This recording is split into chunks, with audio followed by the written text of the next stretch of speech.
Israel, if I were to ask you the question, who was the most prolific of the prophets, what would you answer? I can hear many of you saying Moshe.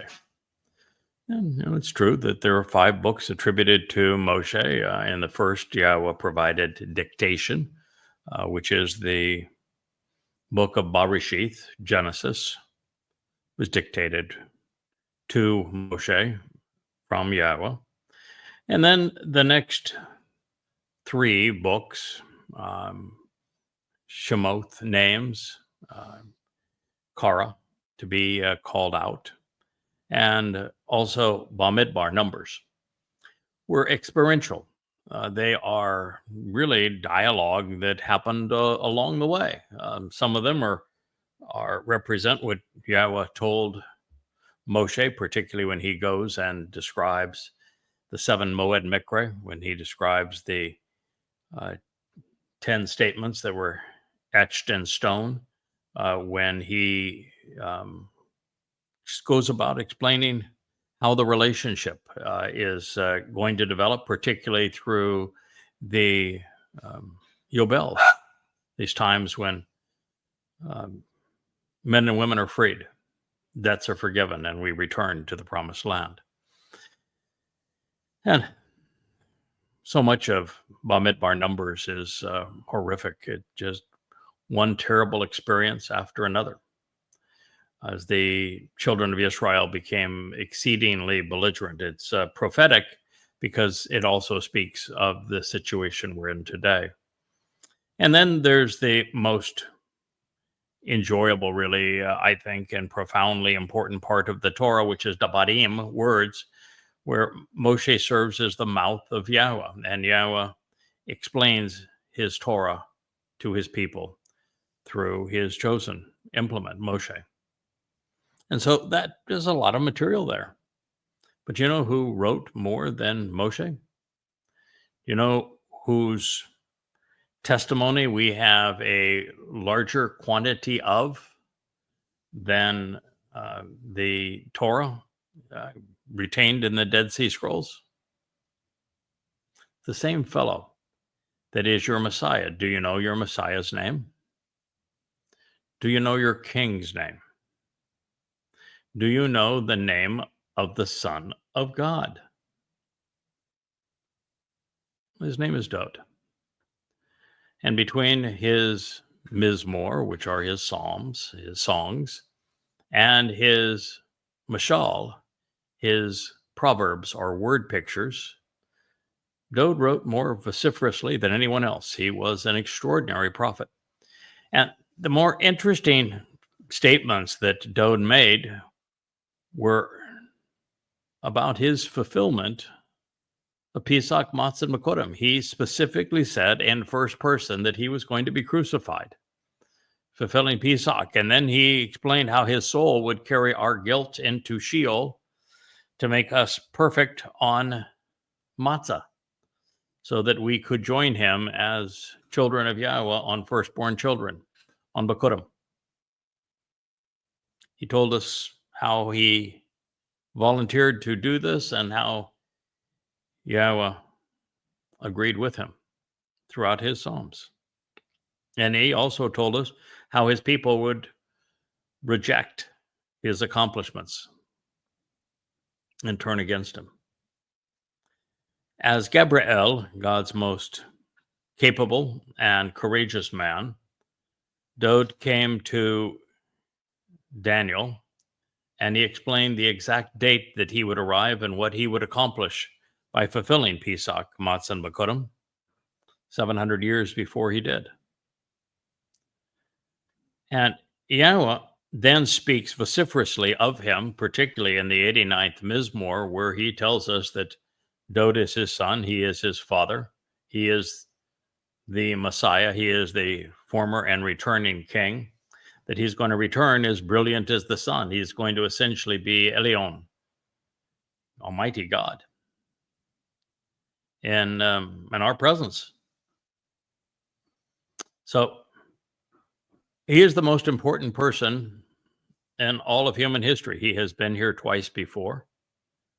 He is the basis that the myth of Jesus was conceived after. There's this general consensus among scholars that Jesus was a real person. Well, there was no one named Jesus or even Ayusun in first century Judea, so there was no Jesus. But the assumption is that somebody had to have been there that did some of those things. Otherwise, how would the myth just have materialized? Well, the answer is quite simple. There isn't a single eyewitness account, not a single contemporaneous account of what this person did apart from the Ebonim, and that was incorporated into Matthew through plagiarism. But other than that, there are no eyewitness accounts. There is no original language account. There is no contemporaneous account. The earliest book that claims to be a biography was written by a non-Israelite that wasn't even in Judea at the time. And it was written around 75 CE, 40 years, which is 2 generations later. Would be the book of Mark. Not an eyewitness account, not contemporaneous, not even by a Yehud. And so what happened is in 52 CE, Paul, who wrote the first 14 books of the Christian New Testament, he conceived the myth of Jesus Christ. And he did so not out of whole cloth, not out of a magic creativity. He did so by counterfeiting David. He literally stole through identity theft the accolades and the achievements and the titles of Dode. Dode was here, just as he said he would be in 33 CE to fulfill Pesach, Matzah, Bakodim. He was in fact crucified at that time. He therefore is our Savior. He is in fact the Son of God. He is the Messiah. He is the King. He will be returning. All of that was based on the actual individual who did these things. The second arrival of 3 lives of Dode, which is why he was called the Son of God 3 times. That's why he was anointed Messiah 3 times.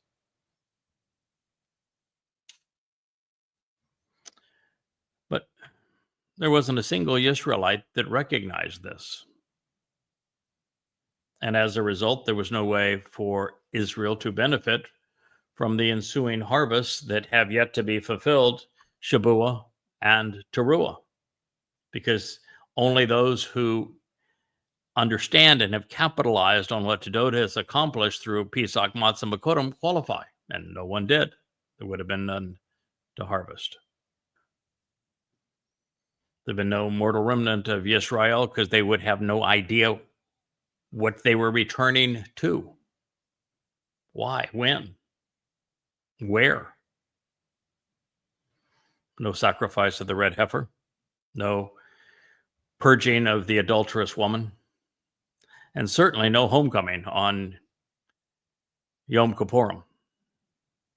Would not have known what date that God was coming back with, what his name was, with whom he is returning, what was going to be accomplished on that day, and therefore no return to the garden on Sukkah. And therefore, almost as important as what Dode has done through his prophecy, through uniting Israel, through acquiring Jerusalem and the Temple Mount, through defending Israel so valiantly, and then fulfilling Pesach, Matzah, and Bakodim, is the role of his Bashar Herald. This individual who will restore Dode's proper place with his people, who will reacquaint Yisrael with Yahowah's name. And that's why he makes such a enormous contribution to this story in Bamidbar 11, in the midst of the Torah, at the point where Moshe gave up and said, I can't do this anymore. No one can lead these people, protect these people, guide these people. This job cannot be done. You might as well just kill me, Yahowah.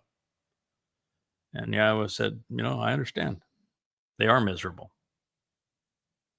I don't want anything to do with them either, to tell you the truth. But my son, his name was mentioned multiple times in this story, in this narrative, as Eldad, the Almighty's beloved. Dod, the Son of God. But he wasn't mentioned alone. He was mentioned alongside Medod. Medod would have the Mem and the Yod added to Dod's name. Dod is the doorway to life, which is why it's two Delefs in his name. Because he fulfilled Pesach, which is the doorway to life and the doorway to God's home, the doorway into the covenant family. And Medod, from the Mem, waves on water, says that he will be a goy, not of the land, but of the sea. This friend and supporter of Dod. And that he will bring cleansing waters, which is what's going to happen underneath the sacrifice of the Adamah Parah, the red heifer, when Elia orchestrates a reprisal of what he did 40 Obel, 888 years previously, where the waters were placed underneath the timbers for the sacrifice of the bull to purge the people of religion and politics. This time the waters will emerge from beneath the Temple Mount and cascade all around, cleansing God's people. Water is the universal solvent, and therefore it has cleansing properties. And also water is the source of life, and this mortal remnant will be given new life and the opportunity to endure into the millennial Shabat as we return to the Garden of Eden on Sukkah. But most importantly, they're being prepared by the red heifer to be betrothed to Dod, the returning king. And so in all of these things, Yahowah has delineated and described that Dod would have a Bashar herald, someone to proclaim his return, someone to announce all that he has achieved. You're listening to the voice of that Bashar herald. The text of the Torah reads, the Bashar herald will be beyond expectation in testifying, admonishing, and helping, and he will be a restoring witness. He will continually serve as one providing evidence to restore and sustain. And he will provide insights and understanding, Hu Bien. He will make the connections to comprehend, all for them to bite into and chew. Shin, him, piercing as a sharp crag. However, before he will reestablish the covenant by being cut off and killed. So before he will reestablish the covenant by being cut off and killed, the enormous frustration and animosity, the resentment of Yahowah will be aroused and kindled against the people. There's so many profound insights here. So not only do we have Dod's Bashar herald proclaiming his return and announcing all that he represents in the lives of Yisrael and Yehudim as the Passover lamb, as the soul who perfected our lives, enabling the promises of the covenant, as the returning king, as our Messiah, as our shepherd, as the chosen one. He is all of those things, and it is his Bashar herald that proclaims this message, the first to do so ever. 3,000 years, you're now listening to the Bashar herald, the first to acknowledge all of these things regarding Dod. And that is why it is said here that he will exceed expectations and that he will testify, admonish, and help while serving as a restoring witness. You're listening to the fulfillment of this prophecy at this very moment.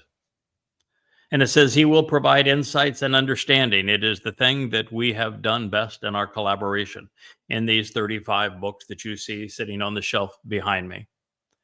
There are many thousands of unique insights, previously unheralded, unknown, revealed and demonstrated, proven in these books. Probably none more important than the greatest discovery in human history, that Jesus never existed, and that the actual Messiah and Son of God who fulfilled Pesach, Matzah, and Bakudim in 33 CE as promised and described is David in the second of three lives of our beloved King. Insights don't get any more powerful or relevant than that one. So he will provide these insights and he will offer understanding. He will make those connections necessary to comprehend, all so that they can bite into this and chew it, shin, hem, piercing as sharp as a crag. My name. Something for you to bite into and chew. However, before he's going to reestablish the covenant by being cut off and killed, and that is actually going to happen. There are two of us, Dode and myself, that are actually serve as sacrifices in the Moed Mikre. Don't shed a tear for us. We both surrendered our corporeal bodies, our Bashar, in this case, the other meaning for Bashar as a herald, offering that which has no value to us going forward, because our soul is our source of life and the carrier of our attributes, attitudes, and personality, our experiences. And so our soul is vital to us, but our bodies are a liability going forward. So that's all that Dode shed, was a corporeal body. It's all that I'm going to shed as well in the sacrifice. But it's symbolic, powerfully symbolic in terms of what it accomplishes. But before I reestablish the covenant, do what is described in Jeremiah 31, when the covenant is reaffirmed and renewed with Yehudah and with Yisrael. That process is different in two ways than what transpired previously. And those two ways are that, first of all, God's not going to take his people out of religious and political oppression, kicking and screaming next time.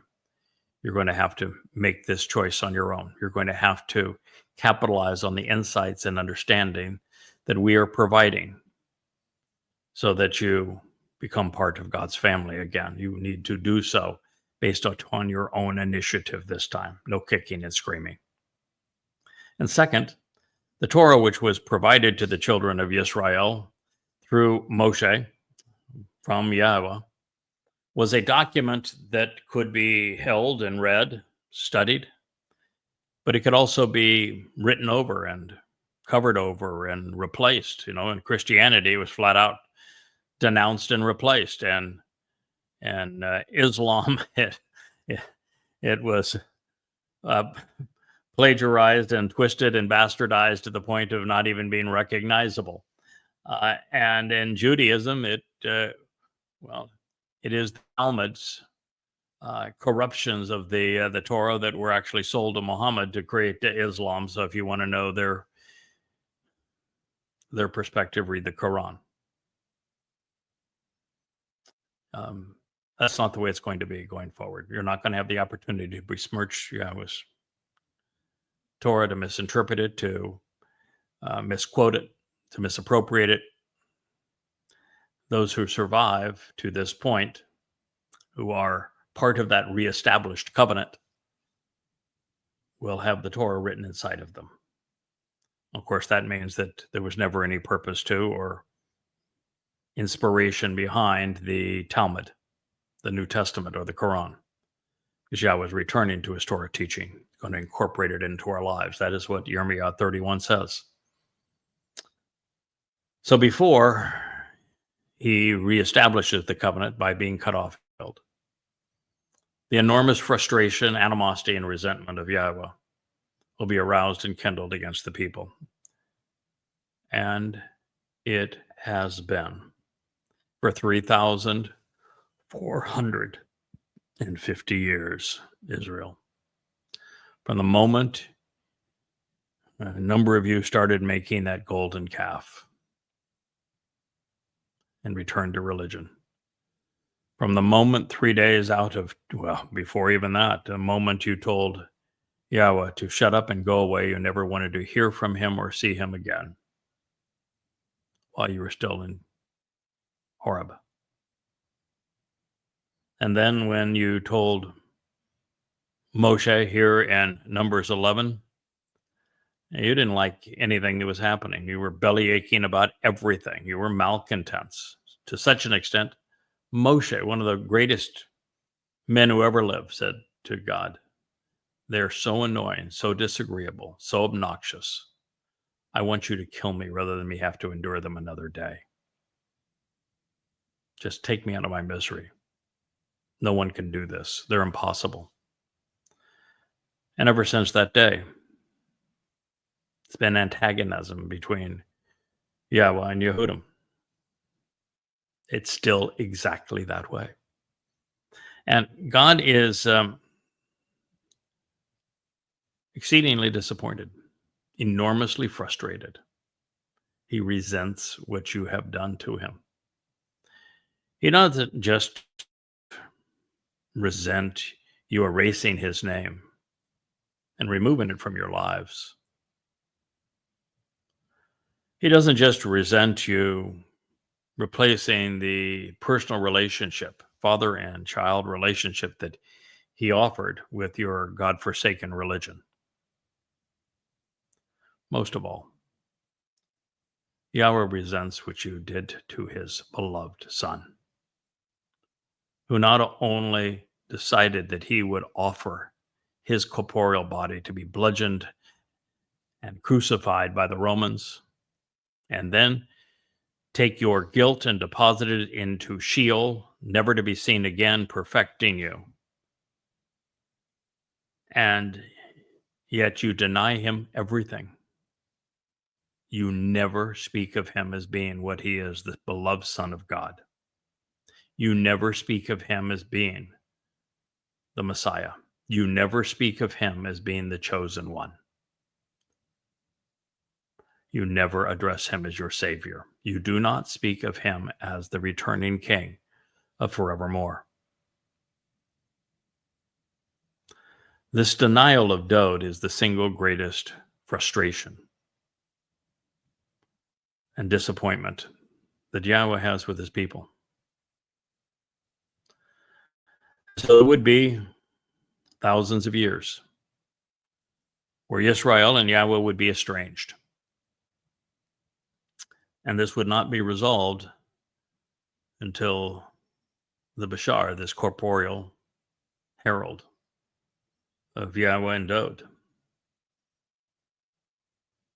would share insights and understanding such that the covenant could be restored.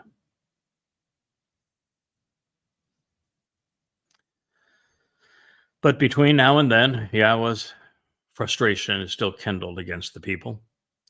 So Yahweh would afflict the people with a devastating plague, a calamitous pandemic disease, and an overwhelming impairment. Israel, you've suffered because you antagonized God. You suffered because you wrote him out of your lives. You suffered because you denied what Dod promised and then achieved. You've suffered because you chose to be religious as opposed to engaging in the covenant relationship. You've suffered because you prefer to rely on your political parties and your IDF rather than on Yahweh. And how you have suffered. You suffered during the Exodus because you were so belligerent. You brought it on yourself, but it's true. What you have 3 or 4 decent kings for a limited period of time, but for the most part, kings of Israel, the kings of Yehuda, were horrible. You were miserable. You were the ones that said, we want to be like the Goyim, and you became like the Goyim. You're the ones that chose Shaul, Paul, over Yahowah. It made just one bad choice after another. And ultimately, it cost you everything. The kingdom that Yahowah achieved and defended through Daud fell apart shortly after Solomon. And then came the Assyrians, and then the Babylonians, and then the Macedonians.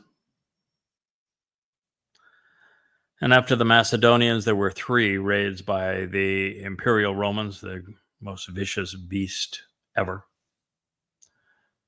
And of course, they became the Roman Catholics that subjugated Jews for 18 centuries, that created the environment that made the Holocaust possible, that demeaned and denigrated Jews in their New Testament, that stole your Messiah, stole the Son of God from you, stole your inheritance to create their goddamn religion. And all the while, rather than reclaim what God had given you by citing these prophecies, the rabbis decided they would fight one false Messiah with another. And they created Bar Kokhba, which brought in the diaspora, which caused the Romans to rename Judea Palestine. Think of that curse and the consequence of it today.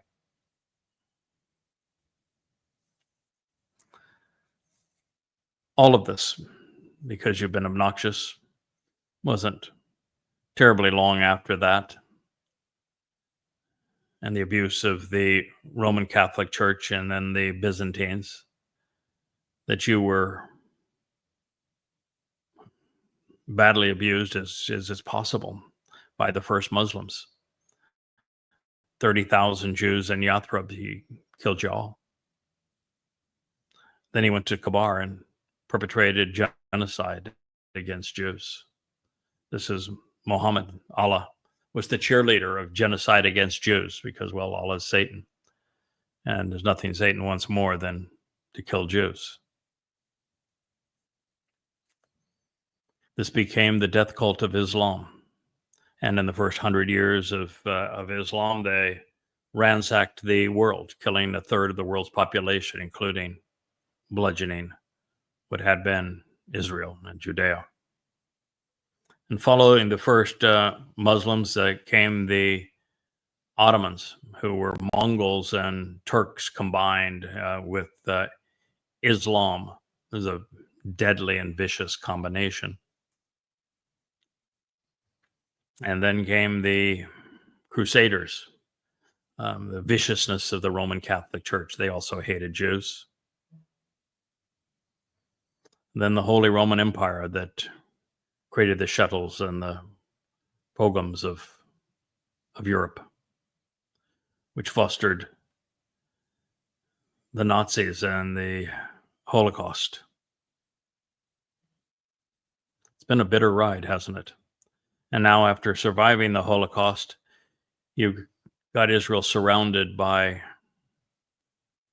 over 1 billion Muslims who have been brainwashed by Allah and Muhammad to hate Jews, to dehumanize Jews, to rape, abduct, torture, and commit acts of mass murder against Jews, to perpetrate apartheid against Jews. And yet you're so confused, you're trying to incorporate Muslims into your midst. You don't even know that you're at war with Islam. You think you're in a war with a 7-front war, and no, it's only one front, Islam, but you can't face it, and you're making bad situations worse in Gaza and in Iran as a result of not knowing who your enemy is. And it's only getting worse, and now you've had Marxists join them.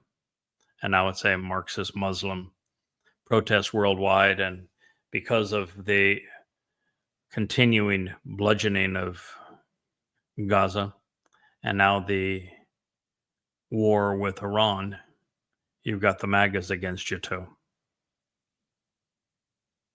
Marxist Muslims and MAGAs. And you've always had the conspiratorialists against you. This is a bad situation. And right now, anti-Semitism is worse than it has ever been, far worse than it was in 1920s, 1930s, Europe and Germany, because it is worldwide and it's not just Marxists, but also now Muslims. And in addition to them, the conspiratorialists. Majority of the world is against you. And yet we haven't even entered the time of Jacob's troubles. You haven't even endured what is going to happen over the next year, which is the imposition of a Islamic terrorist state carved right out of your heart, so that the next Alaska flood becomes 1,000 times worse than the previous one. And then you have the 7 years of the time of Jacob's troubles, beginning 22 May 2026. With the Shabuah harvest and concluding with the Teruah ingathering, 23 September 2033. Going to be the worst time in Jewish history. And all of this you have suffered, all of it, because you have continued to be obnoxious towards Yahweh. You won't say his name.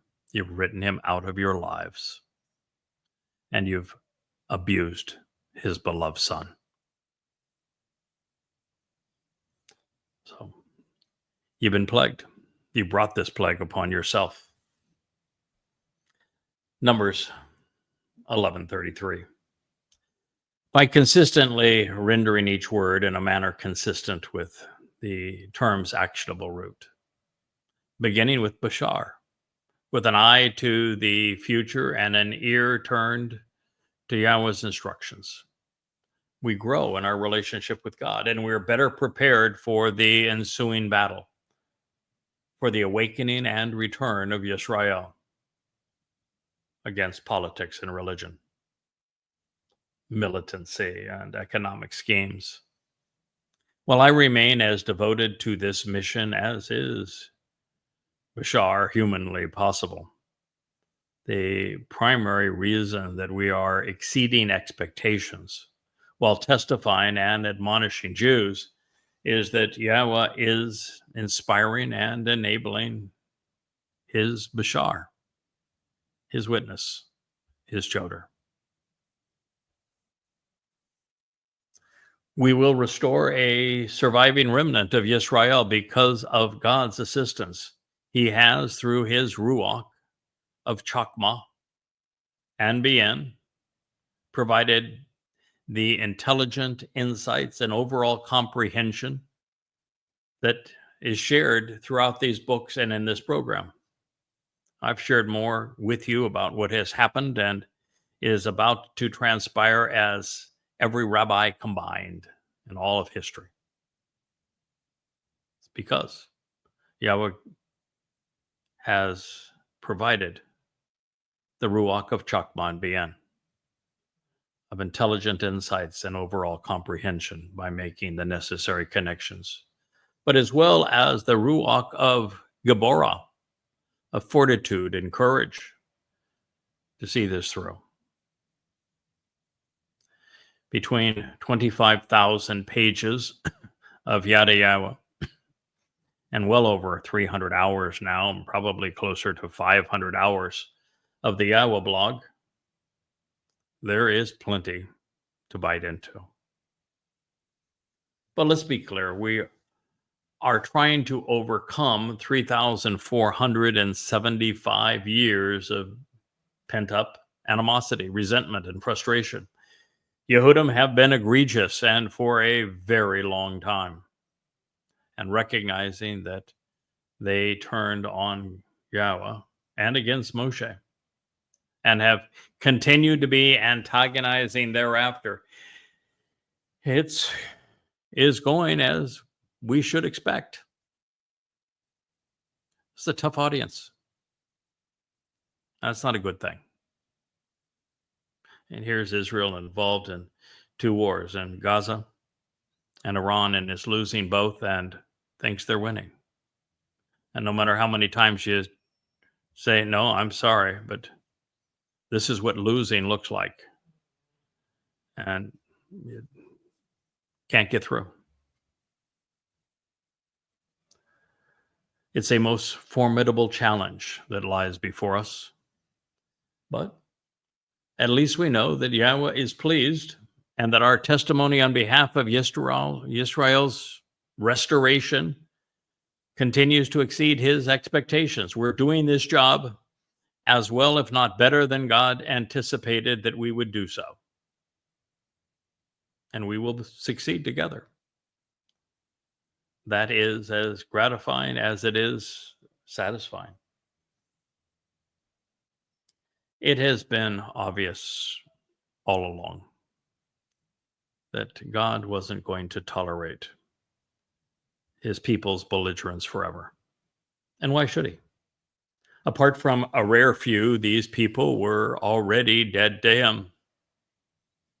He was now biding his time, going through the motions, until Daud's first of 2, then 3 lives.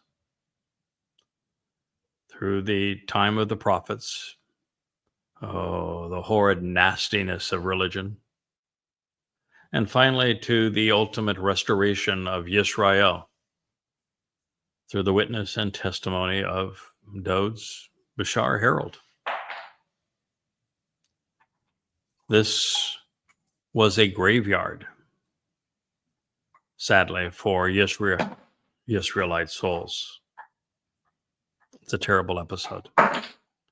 When you become so antagonistic, the most courageous and brave man on earth gives up on you, which is what Moshe did. The man most identified with Yehudim came to hate Yehudim, and even to the extent he asked God to kill him.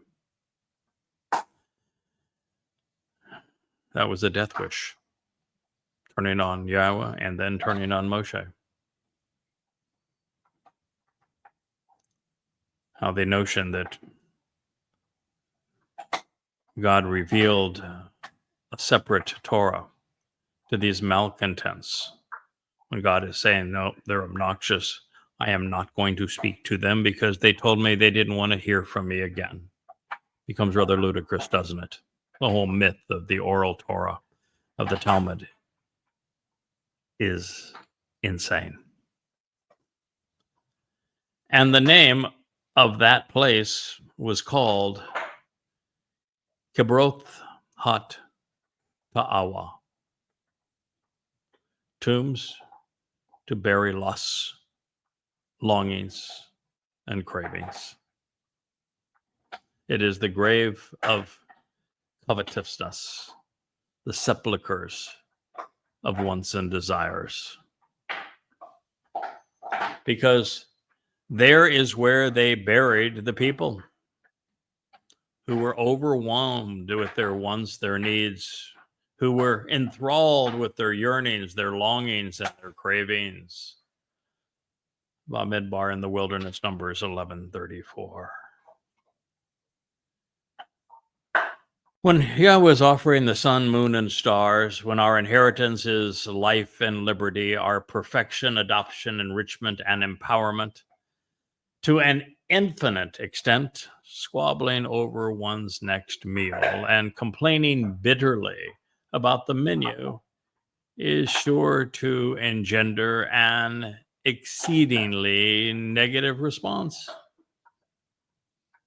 But such has been the nature of Yehudim, and largely as a consequence of Judaism. It's the greatest bane on the Jewish people. The original cast has written themselves out of God's story, and so it has seen many choose to pencil themselves back in before the final curtain is drawn and the book is closed. And that's what I would encourage for you to do. While the original cast is now dead and buried with their lusts, their personal cravings, and while they have written themselves out of God's story, just as they wrote God's name out of his testimony and their lives, now it waits to be seen How many of you listening will pencil yourselves back in? And do so before the final curtain is drawn and the book is closed, so that you have some frame of reference. You have a grand total of 100 months. Might sound like a long time. 8.5 years is what you have left. And 2/3 of you are not going to make it through that time. So if I were you, I'd take advantage of the offer that is nigh, the Shabuah harvest. Now, to prepare yourself for that, you're going to have to get with the program. It's only 12 months from now, and you have a lot to learn, a lot to wipe away and start anew. And so you're going to need to be reading these books that are behind me, all free at YAHOWAH.com at a voracious pace. If you're not reading them at a voracious pace, then you're just not going to be prepared for that Shabuah harvest. And as I say, 2 out of every 3 of you aren't going to make it to the Towrah ingathering. The time of Yaakov's trouble is going to be horrific. We read from Kibroth Hot to Awa, the tombs to bury lusts, longings, and cravings. The people set out and moved to Choter, the sounding of the trumpets, where they remained in the presence of those trumpets. There would be a day. This was, by the way, Bamidbar in the wilderness, Numbers 11:35. A day will come, albeit 3,480 years distance from this deplorable occasion, when the shofar would be sounded for Shabuah and Towrah. God's people would be given the last chance for redemption as a result of this Bashar herald. I will openly admit that it would have been possible throughout this narrative to have rendered Bashar as meat, even though that would have been a stretch and about its 7th or 8th definition. And to ignore the fact that the verbal root means herald. And we could have rendered a call as eat rather than be nourished. But that would have left us in a terrible place, estranged from God. Moshe having given up, Yahowah having walked away, and without a remedy, without hope, without any chance that things would get better. Rich, if you're listening, Asher's really way too loud at this point. Moshe had had a nervous breakdown and had said horrible things to God. And God completely disavowed and rejected his people for their ingratitude and insanity. In the first year of a 40-year journey through the desert and 3 millennial voyage through life, this would mean that it was all over. No chance for a do-over. No opportunity to reboot and start again. There'd be no hope of restoration as a result of manna versus meat, if that's how you want to render these words. And in the process of a messy and irreconcilable divorce, we'd have to disavow 100 indications that this was prophetic of our situation and of yours at this time. Or, better yet, we can see all of this as I've presented it to you and explained, even justified and documented, and give Yahowah credit for being a master wordsmith and the ultimate playwright. And I think that is the better of the options available to us, and I think you do as well.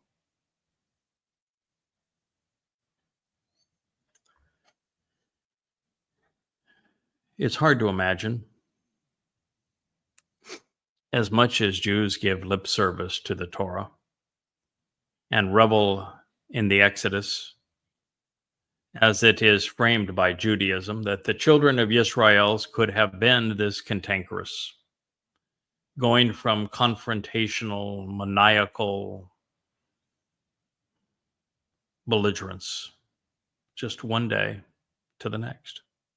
Nevertheless, the issue that sparked the next appalling episode in the estrangement of God's people grew out of an ill-advised resentment to Moshe's wife. She wasn't one of them. This was parlayed into an attack on the prophet's authority to speak for Yahweh, which is the very essence of the Talmud, the New Testament, and the Quran. And so this is a debate on whether or not they have a divine sanction, whether they too speak for God, whether it is appropriate to say to someone who is married into the covenant family that you don't belong here, or that we can engage in racism as Jews have done, trying to demean Goyim, to create a veneer of superiority, as Christians have done by dehumanizing Jews so they could steal everything from them and establish their religion and their man god based upon identity theft. And of course, is Islam, which is the most racist religion ever conceived by man. This is a referendum on all of those things. And all we have done is turn the page, move from one statement to the next, from Bamidbar, Numbers 11 to 12. Now, interestingly, this is the very same flashpoint that was recently used against Yahweh's Bashar Herald. The motivation was the need to fill voids in impoverished lives by trying to supersede Yahweh's Choter, to wear him like a skin. Personal and overwhelming wants and needs, unmitigated greed, covetous desires, dark yearnings and hidden longings, all consistent with what we just read. We just read that we're buried and dead from God's perspective. They spawned a hideous cult conceived to promote a mother goddess. The instigators would go one day to the next from promoting Yahweh's Nakri to demeaning and denouncing him, only to counterfeit him to the extent that they emerged, copying every aspect of him. But their skin was leprous, diseased, and hideous. What we're about to learn is that Yahweh does not compromise to accommodate the desires of those who want to write their own script, whether they be those who composed the Talmud, the Christian New Testament, the Zohar, or the Quran. Yahweh chooses whom he intends to communicate his message through, and he never wavers or replaces them. Even when Moshe gave up, Yahweh continued to work through him. Even when Dode fell on rough times, Yahweh continued to prevail, working alongside his chosen one. Even when they stumble and fall, of course, as did Moshe, On the previous occasion we just considered, as would Dode thereafter, God simply picks them up, dusts them off, gives them a pat on the behind and says, let's go get them. Tomorrow will be better than today. The life lesson is that we are not smarter than God. He has a plan. He is going to see it through. He has chosen his cast of characters for reasons that appeal to him, and he does not give a hoot what anyone else might prefer. For example, rabbis have made careers out of convincing Jews that they know better than God and that they are smarter than everybody else.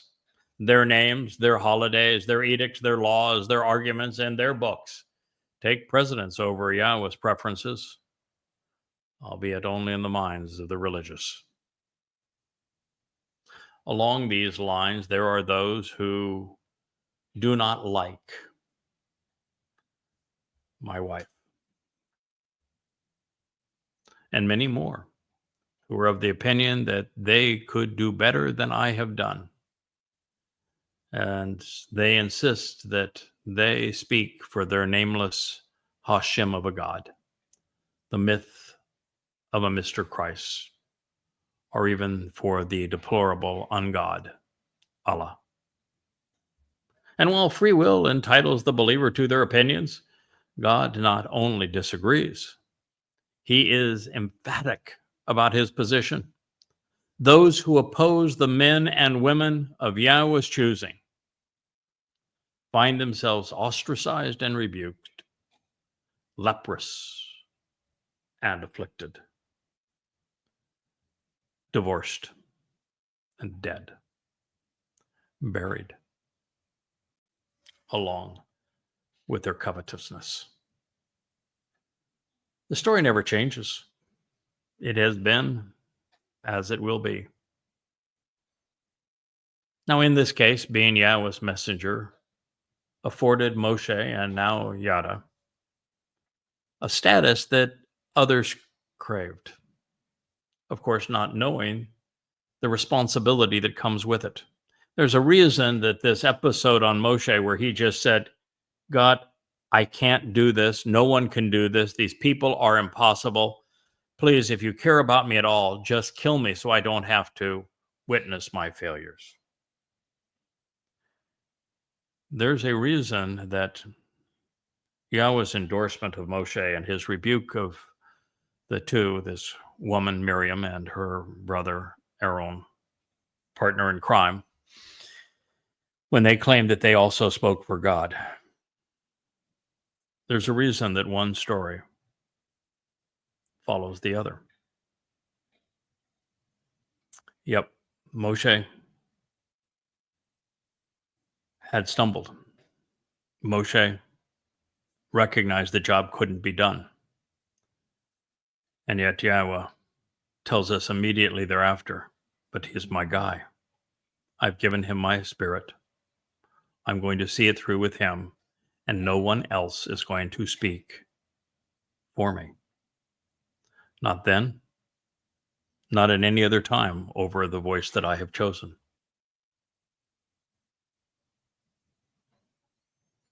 And the children of Israel no doubt thought that because they had this uprising against Moshe and that he had fallen, that he had an emotional breakdown, that this was their opportunity to speak over him, to come up with their own rendition, their golden calves, rather than the actual bull.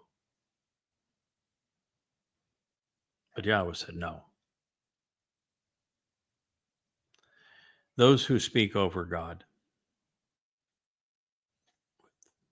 Zohars and Talmuds, with New Testaments, church canons, Qurans and Hadiths, engender Yahweh's animosity, and they will be eternally separated from him. Moshe was establishing the foundation of the covenant and the path to heaven. Yada now is tasked with the responsibility of reacquainting Israelites with Yahweh and his son, Dod, so that he can bring them all back together as one happy family at the homecoming and family reunion on Yom Kippurim in 2033. Moshe would invest 40 years herding malcontents across the desert, while Yada would devote every waking hour for 32 years, making the final harvest and homecoming productive and rewarding. With a faulty foundation, the covenant home would not stand, but without instructions on how to find it and move inside, it would have been for naught. But beyond this, I want you to think about the responsibility of the Nakri and of Moshe.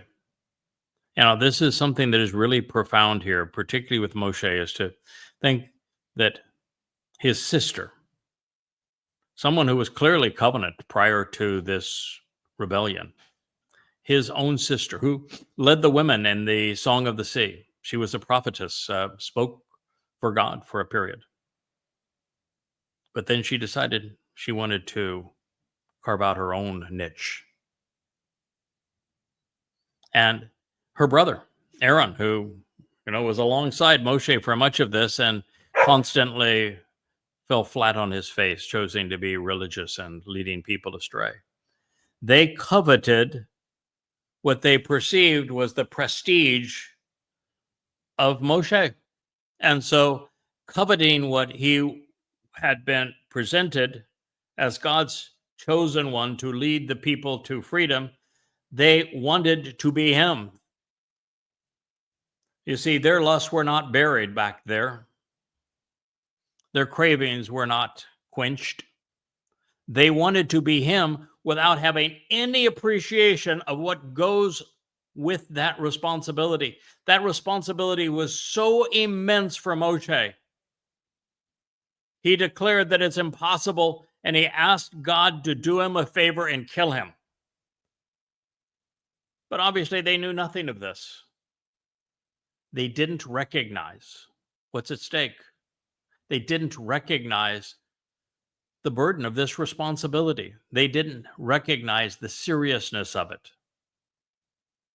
the weight that comes along with trying to lead malcontents back to God. That's an appreciation I don't think anyone heretofore has considered. That when, as we're going to see, when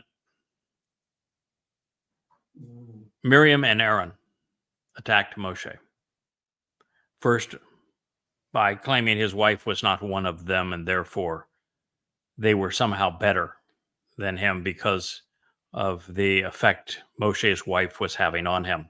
God had nothing, no agreement there. They were on a completely different page with Moshe's wife as today's Miriam and her Aaron are with mine, who they are embittered against and exceedingly demeaning and derogatory toward. But it's obvious they have no concept of the responsibility that comes with this job, but Yahweh knows it. And that is why he said to Miriam, even if your father spit in your face, I wouldn't show you any kindness in this regard. You'll get no favor from me.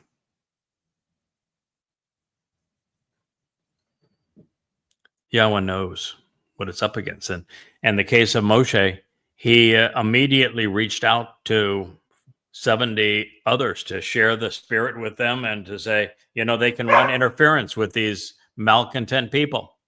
As Yahweh, when this fractured family rebellion took place, with me provided a similar team of 70 people that could be supportive and uplifting and help reach God's people here. I've just mentioned Rich sitting here, who has had such a marvelous effect on our technology and our ability to be effective. And he rose to the challenge. He was living in Kansas, sold his property, sold his possessions, and moved here to this little island in the middle of the sea because of the opportunity to be responsible. That's the kind of commitment it takes to get this done. It's not about covetousness. It's about how much you can offer in support of those Yahweh has chosen on behalf of his people. And the first thing that Rich recognized earlier this week, we were afforded a 25-page copy of, I think it's 25 pages, thereabouts, of the belligerence of the communication between the six or so people that are still part of this leprous mother goddess cult that has been so irritating and belligerent. And he says, through it all, first of all, they're just delirious. They're insane. What would you say? They're insane. Yeah, he said they're insane. Yeah, their proposition is insane. But the point that you made that I think is so important is all they care about is themselves. Yep. And their entire modus operandi is to demean my wife and to demean me. And for what purpose? My purpose isn't to acclaim myself. My purpose is to serve Yahweh's people, Yisrael and Yehudim. Guess who they never mention? Yisrael and Yehudim. They don't give a crap about God's people. They're in this for themselves. They talk about getting ready for their harvest, for Shabuah. It's not their harvest. It belongs to Yahweh. It's for his covenant family.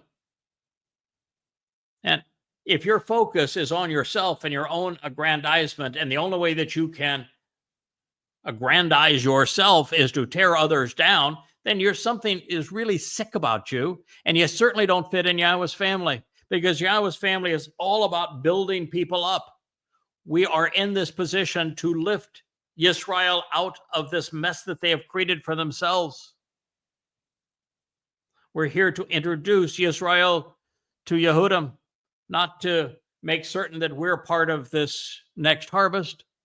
In fact, we're even seeing past this next harvest to the one after that, and to the sacrifice of the red heifer after that, and to the great homecoming that will take place with God's people as a result of all of this, and the joy of Yahweh and our beloved King because of it, and then through and on to Sukkah.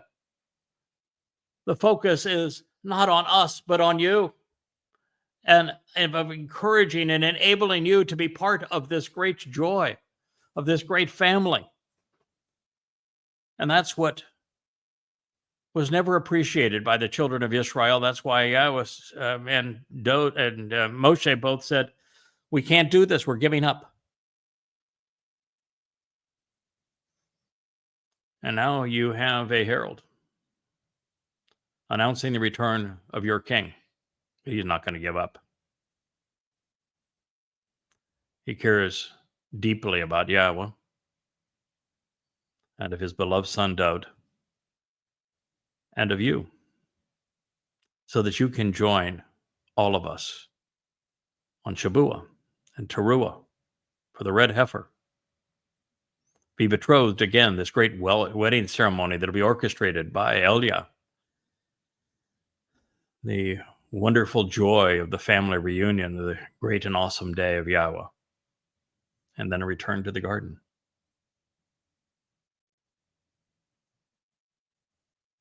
That's what we're all about.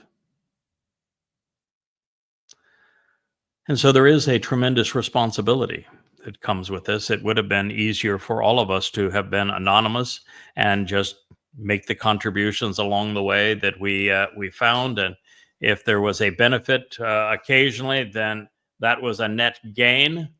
And if more people benefited from what we had to say, and the family reunion was a greater celebration, then great.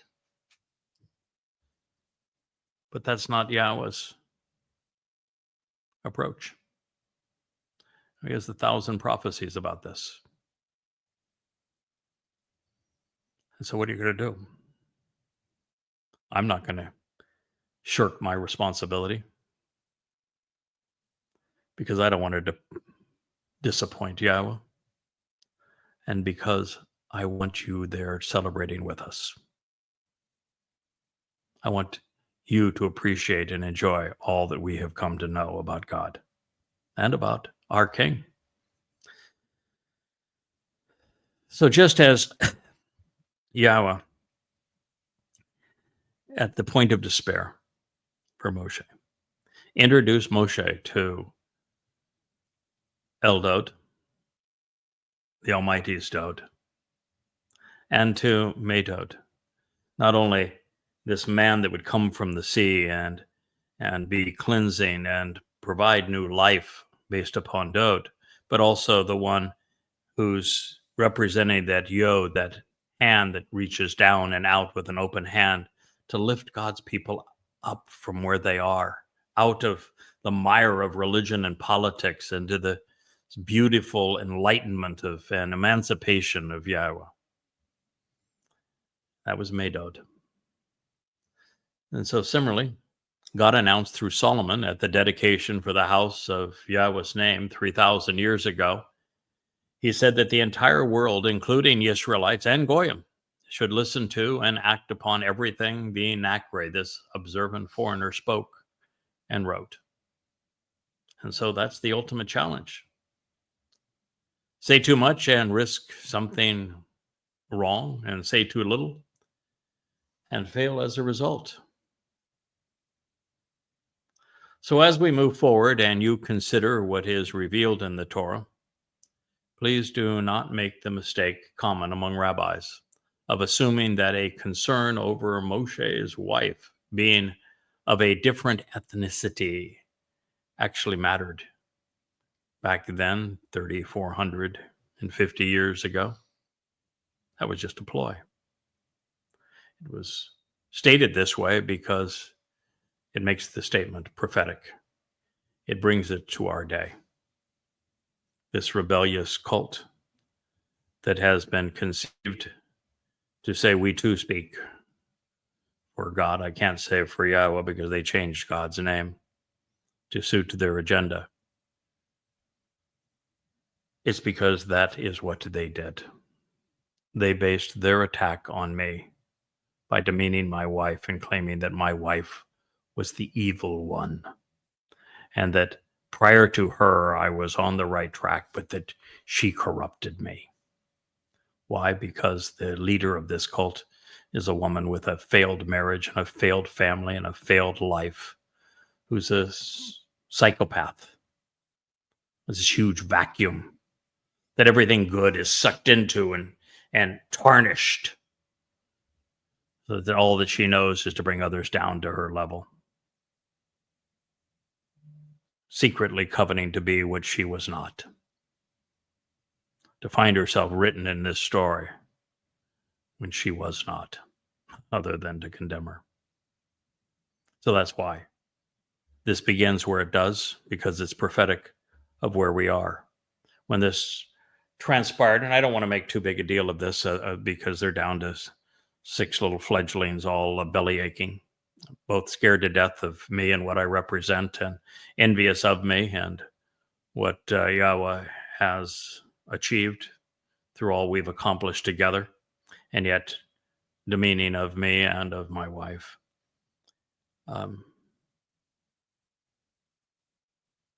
They were shocking to my system for a moment because the 3 of the most important people that were part of that original group, my publicist, social media manager, as we were beginning now, we've completed the message. It was time to get the message out, and the webmaster all left.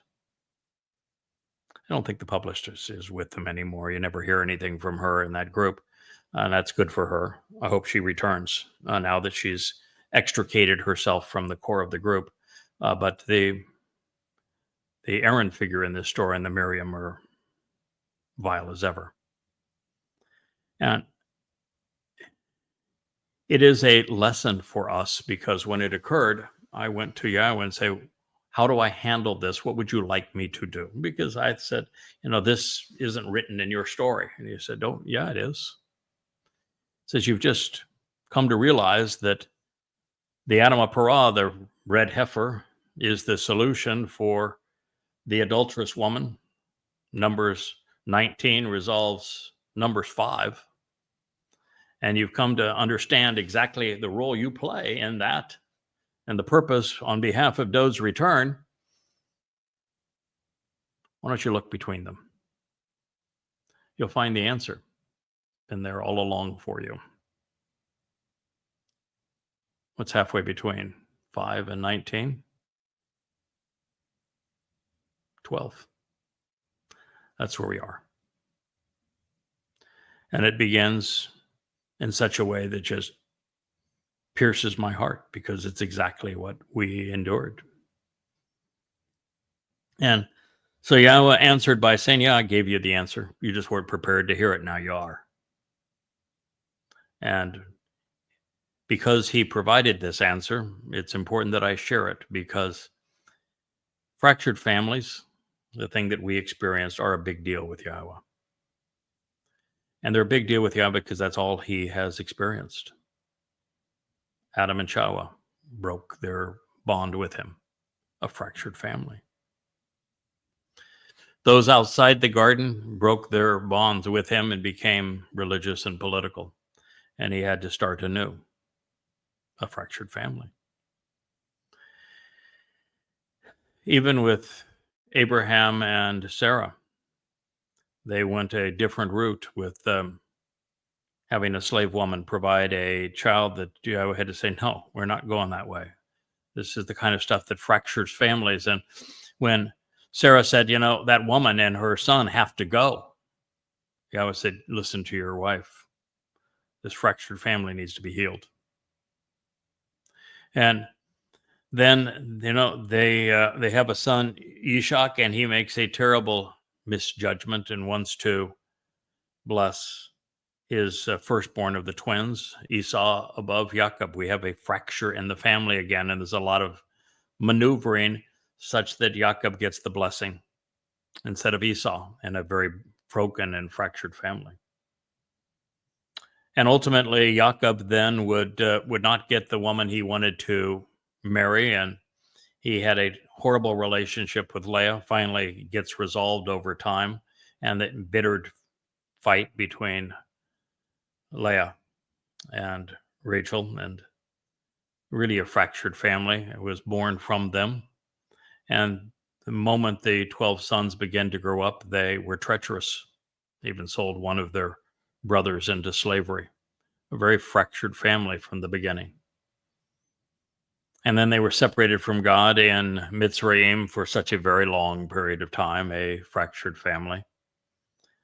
And they get out, and the first thing they do is bellyache, and they turn against God, and they turn against his chosen one, Moshe. The whole story of the Exodus is that of a fractured family. They finally get them to the promised land, and they become a fractured family all over again. They choose Shaul to be like the Gentiles and to leave God's Torah. They're a fractured family. And then Yahweh chooses Dod, and his own son turns against him and leads a rebellion. It was one of the most heartbreaking episodes of a fractured family we're ever going to experience. And then with his son, Solomon, he chooses women who have pagan backgrounds, and he ultimately fails in his relationship with God, and Israel is fractured from Yehudah, hauled into slavery. And then Yehudah would be fractured from Yahweh and also hauled into slavery with the Babylonians following the Assyrian issue. It's just nothing but the story of fractured families. And so Yahweh, for him to be able to effectively communicate, needs those who speak for him to have experienced what it's like to be a fractured family. Every one of Yahweh's prophets was rejected in this way. And he even went so far through Hosea, through whom he wanted to explain the divorce, why he had to divorce Israel. separate himself from them, say, "You're not my children anymore." And he instructed Hoshea to have some empathy for him by marrying a temple prostitute, a religious whore, which is what his people had become. It's the story of fractured families, all the way through, from beginning to end. Israel has been adulterous with Judaism, and they live estranged from God. God's enduring a fractured family at this moment. And so not only was it important for me to personally recognize what a fractured family is like, and then for Yahowah to provide the beautiful woman that you saw a couple of programs ago, yesterday, make such a marvelous contribution. I've watched it several times since then. And it just brings such joy to my life to see how Yahowah has arranged for us to be together and to reach out to his people at this time, and how intelligent and warm and caring and loving and funny, charming, beautiful my wife is, and what she contributes. She works at this as diligently as I do. So I've gone from a personal fractured family to an ideal family. And so Yahowah has shown me both. And then with our covenant family, he has shown us what a fracture looks like in it, and then what it's like when it is as it should be. And so this story was actually very important for us. And for that reason, I'm going to share with you for a second time now Bamidbar, Numbers 12. Now we'll get into the text in our next program, but this has been I think, an effective introduction to it, particularly as we come out of the fracture of the children of Israel from Yahowah and from Moshe into this horrid experience with Miriam and Aaron, the brother and sister of Moshe, and how God responded. It is an exceedingly important teaching, and it is a narrative that is far more prophetic than it is historic. And so with this framing of the issue and this introduction, we will proceed with the story of Miriam, the embittered and contentious, the rebellious, and Aaron, the alternative, and their attack initially on Moshe's wife, and then on Moshe's calling in our next program. So I thank you for listening, and I hope that this has been the Torah made alive in your midst, so that it is relevant to where you are in your life, because you are now the fractured family of Yahowah, a fractured family he wants back. The whole purpose of cleansing the adulterous woman is so that you can be betrothed to Yahowah's beloved Son, your King, forever reconciling the relationship, which is the entire purpose of the Day of Reconciliations, and which is why we are here. It's why Dode has a herald. And I am that Bashar, and I speak for Yahowah and for Dode, his beloved son. Thank you for listening.